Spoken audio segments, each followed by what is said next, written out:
Everybody's talking about AI, so we use a lot of AI softwares to assist us.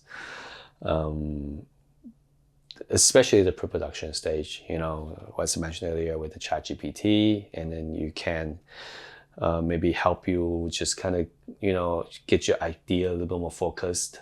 Of course, I don't think they can literally write a quality script for you at the moment, but then they can give you a good starting point. Okay.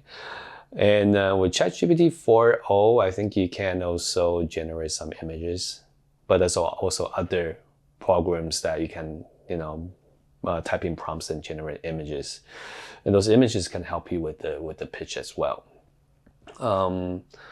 And we use Runway just to fund the images. We can make it into animated video. I think it's under 4 seconds, but sometimes that 4 seconds is good enough for what you need, especially a simple digital content for a company or something, when the budget is not too high, that might just work.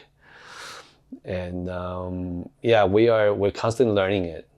We watch a lot of YouTubes. There's very good source of knowledge. Stay on top of the news, whatever is new release. We try to, just test it out, see what it's like. It might not be super for you, but just to know what's happening on the market. We join different kind of groups, either on Facebook or other places, to talk about what's the new technology, what they use. You can learn a lot of things from it. Yeah, and then with the post-productions, there's always constantly updates with the new things, and then we also learn how to try to use it with for example, Premiere. We use Adobe Premiere.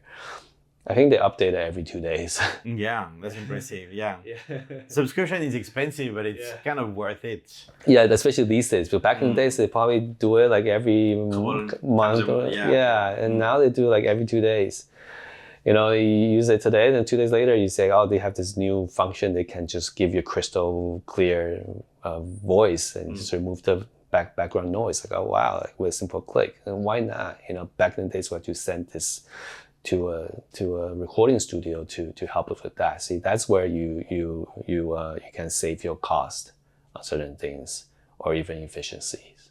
Yeah, this is a bit controversial, but I totally understand you, and I do that as well.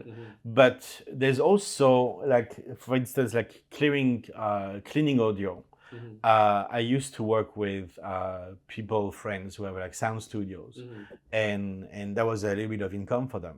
Right. But now I can do it on Premiere with a click. Right. So my buddies, they don't have that income anymore. Do you think about that? Does that bother you? Is it like that's the way things are, or?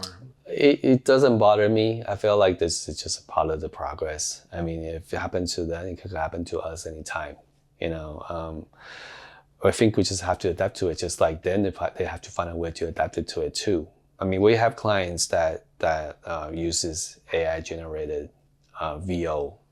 They just send the VO file directly to us, and before they will outsource us to find a voiceover artist to make it happen. So if the clients are already doing it, you can imagine maybe down the road, say if OpenAI Sora is working, be able to create a long form of video clips. I'm sure they'll be keen on learning that as well. So you have to stay on top of the game. I mean, they are busy inventing new products and focusing on their clients and their markets. So we need to focus on what we do best. Yeah, so we just got to be constantly learning. Yeah, we gotta do it be able to expert it before our clients were at it. It's like what I heard, and I kind of agree with that. There's this like big AI wave, and you can say either like stop or grab a surfboard. Exactly. If to respond to that statement, I would just say you can't stop the wave. Tsunami. So try to find a way. Good luck to the people who want to stop it. Exactly.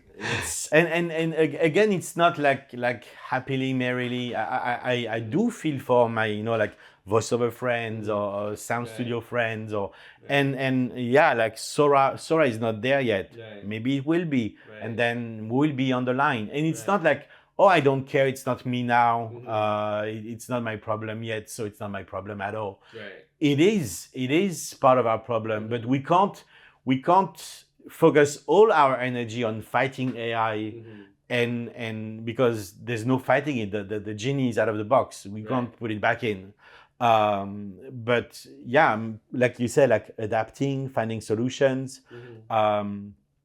And I think in a way, like what we are doing here, this kind of content, AI can't do it. I mean, if we go back to, like the human level of, interactions and experience, and I mean, maybe eventually we'll be all replaced by robots, but that's another scenario. But at this point, yeah, there's probably, and I think there's also value for the clients who see AI as like something, a new magic wand or something. And tell them, it can be quite magical and quite dazzling in a way, but to connect on a human level with your clients, they need human content. Yeah, I seriously, I mean, I love AI. I think it's helping us a lot. In terms of not just the business, but like in society in general. Of course, there are also risks and dangers to it. I feel like I don't feel the threat that the AI will be like taking over all our work. At the moment, I feel like it's really kind of helping us. And then the more I use it, and then the more I see opportunities with it. So I'm very keen on learning all these technologies. Yeah, and then I'm benefiting from it. Yeah, and I do feel like there's gonna be a long way until you can just really just type out a script and put it in the computer, and then 20 minutes later it comes out 90 minutes of feature film with all this negativity work. I don't think that's gonna happen, at least not anytime soon. And I think, like you said, that the person element is extremely important. That's why I'm also into documentaries. You're telling a real person's story. You're documenting what's happening.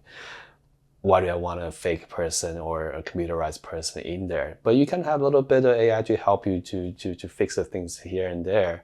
But I want a genuine person in there. I do feel like there's a need for people wanting to watch the genuine contents. Kind of like everybody going electric cars, but still people are devoted into the manual shift and the gasoline, or you're talking about people on digital cameras, or people are into shooting with film. It's just a different look and different feel to it. I don't think any computers can replace the genuine human emotions, at least not for a short period of time.